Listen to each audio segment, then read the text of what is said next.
Hi, my name is Anandhu Narayan and I'm from PR15 and I'm here to show my thesis topic. So the thesis topic is Township Development for Air Force and Naval Housing Board. So the objective of Air Force and Naval Housing Board is to promote housing schemes all around the country as per the demand and with priorities given to our widows and followed by the widows of officers that were killed in war, in service. So the location is in Trivandrum. So it's a live proposal. So the number of Air Force and Naval offices and buildings are coming up in Trivandrum, and this Air Force and Naval Housing Board project is to provide accommodation for all the officials working there and for their families. So the aim comes in to design township for Air Force and Naval officials and soldiers and for their families. Objective to design all the required facilities that are required for the Air Force and Navy officials and their families to lead a comfortable life. A central public space that can act as an iconic structure which conveys the character of the space and act as a collective ground for all the residents. So that's sheet number 1, and coming into sheet number 2, the first case study is Jalwai Vihar, Bangalore. So the architect is Shankar, and the location is in Kamnahalli, Bangalore, Karnataka, and it was constructed in 1990, built for Air Force and Naval officers after retirement. So the site area is 22 acres.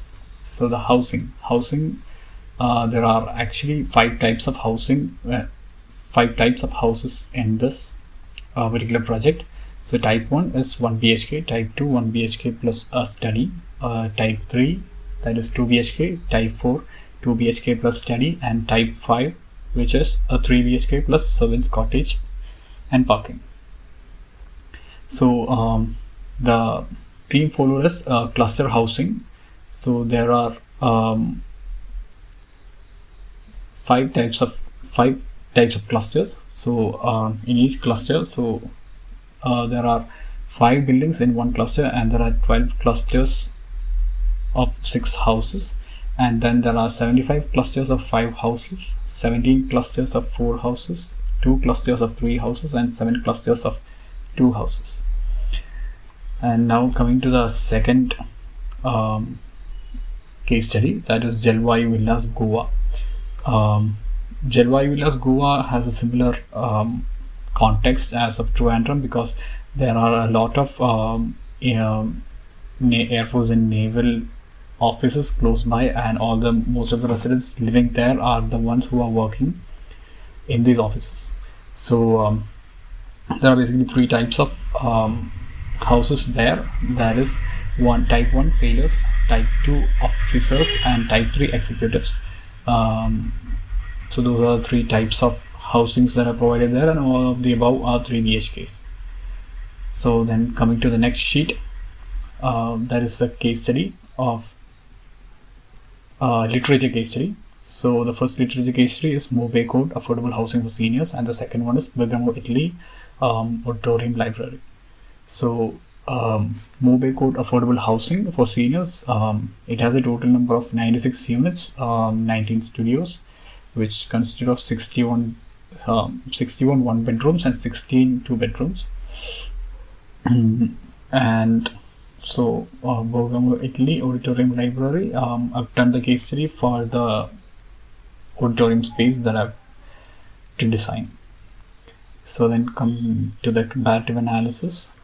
In the comparative analysis case study, Jalwai Vihar, Bangalore, Jalwai Villas, Goa, and Mumbai Code.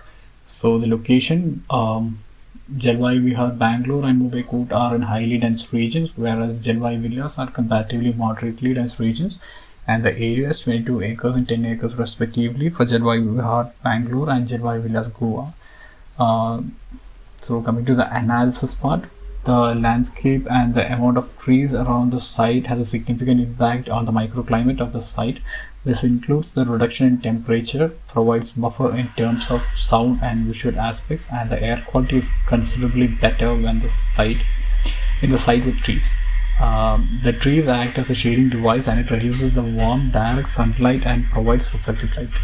Numerous pathways and recreational spaces are dispersed throughout the site. The U-shaped form provides more opportunities for interaction than the buildings in the straight line. So this is the analysis of Jalwai Vihar, Bangalore.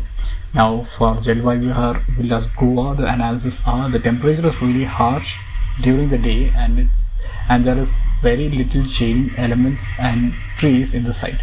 The sound of the nearby airport is heard loud, and there is very little buffer. The apartments provide enough privacy for the surrounding space compared to the Jalwai Vihar's Bangalore, because the Bangalore was cluster housing, whereas in Goa it's villas settlement.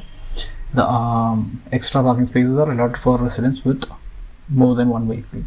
For Mumbai Court, huge trees provide shade, helps in maintaining the microclimate, and the boundary is buffered with huge trees, and they provide adequate shading and visual and sound buffer.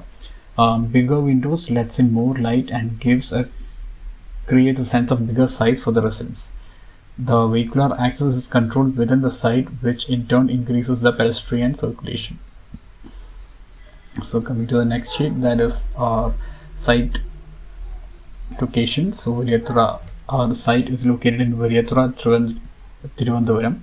So it is close by the international airport, and the site comes in path of the line of sight of the international airport.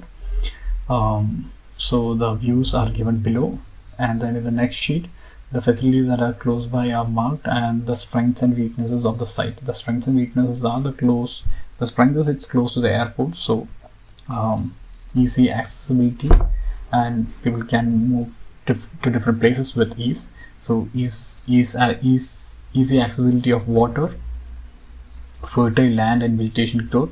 Sewage treatment plant and sewage pipelines are also close by, so we can just put in a sewage pipe, we can connect it to the sewage pipes. So it's a residential area for CBI, military, police and border security force.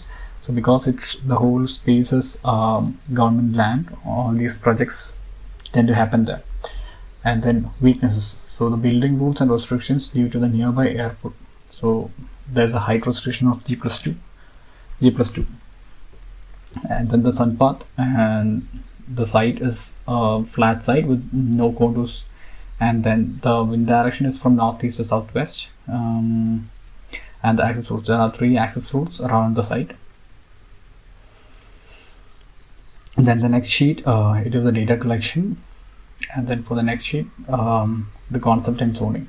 So in the concept and zoning, the Air Force and Naval Housing Board was registered in 1860s to promote housing schemes in cities all over the country with top priorities for war widows and other injured personnel. So the main concept is to provide a healthy community for the residents to live in. So because they have been facing all these problems, so they need to have a healthy community and a peaceful place to live in, with which they can live comfortably. So the concept is to provide interaction spaces at different levels, so as to maintain a social life and to create comfortable microclimate. So Trivandrum can be a bit hot at times, so to maintain a suitable microclimate is also the concept. So then comes to the zoning part. So the zoning, it shows how the site has been zoned. So the entry has been taken from the south side. So the reason for that is because that has the least traffic, and also it is kind of a residential area. So right adjacent to it, we have the CBI's headquarters and their residential area too. So that area is kind of less crowded and a bit more better kept. And then all the zoning aspects are given below. So the road networks are marked, so the buildings are marked in the next one. Different user groups occupy different spaces, so semi-private spaces are marked. So coming to the next sheet, the master plan.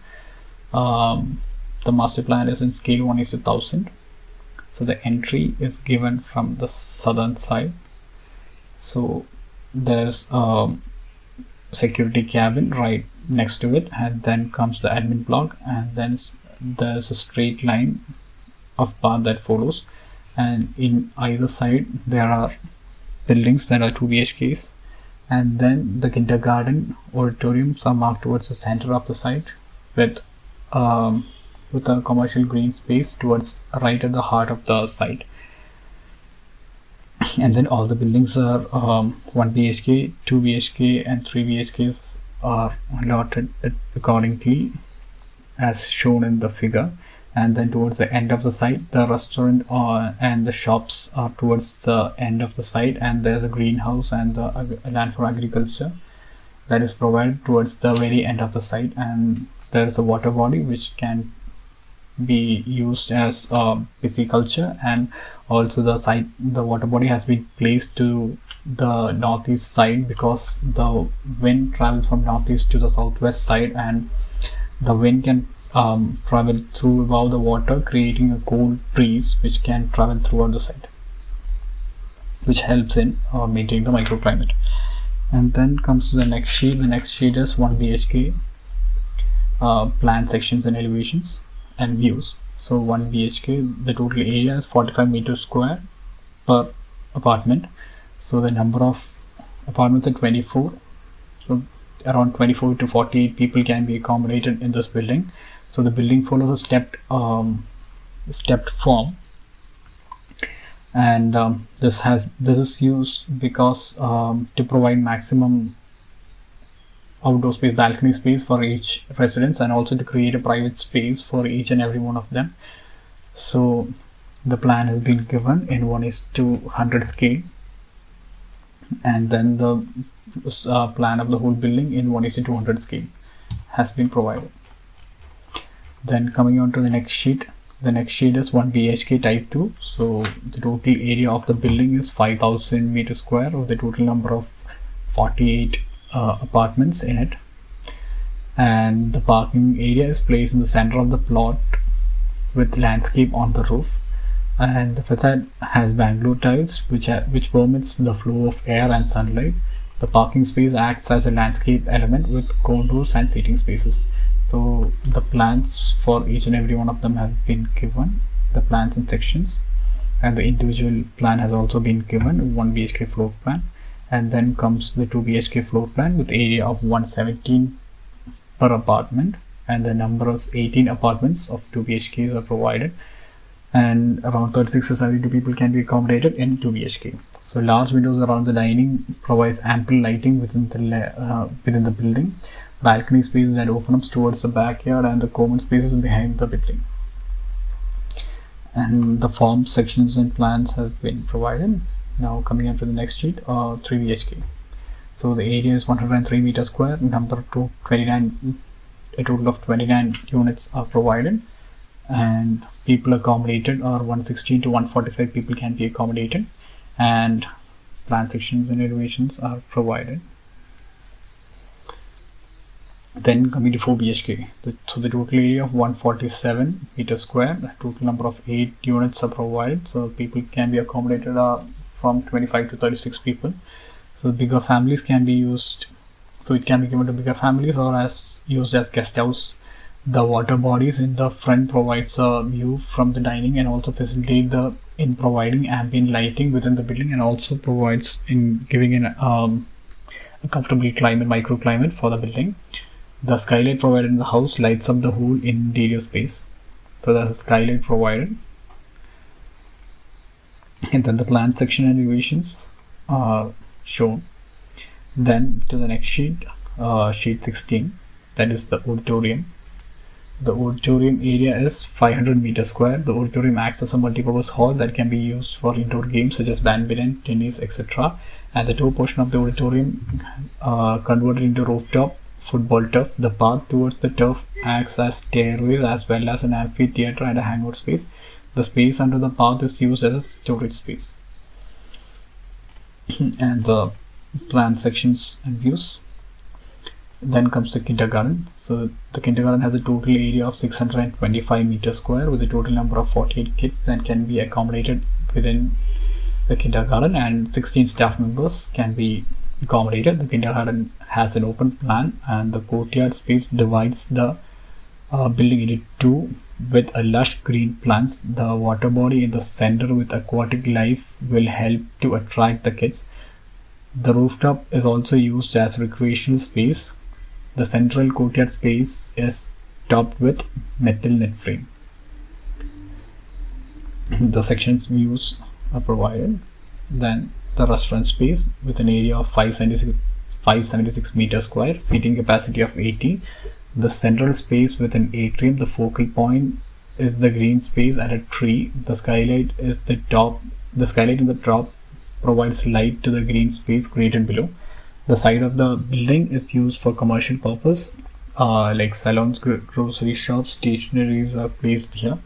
Wood and cement finish is used for the facades and the interiors. So the plan and the sections are provided, including the elevations. And then coming to the next sheet, that is sheet 19, GFRG panels. So GFRG panels is my special topic. The word GFRG signifies glass fiber reinforced gypsum, which is also recognized as rapid walls. It is made up of high strength resistant glass fibers bonded with high density gypsum cement. Glass fiber reinforced gypsum panels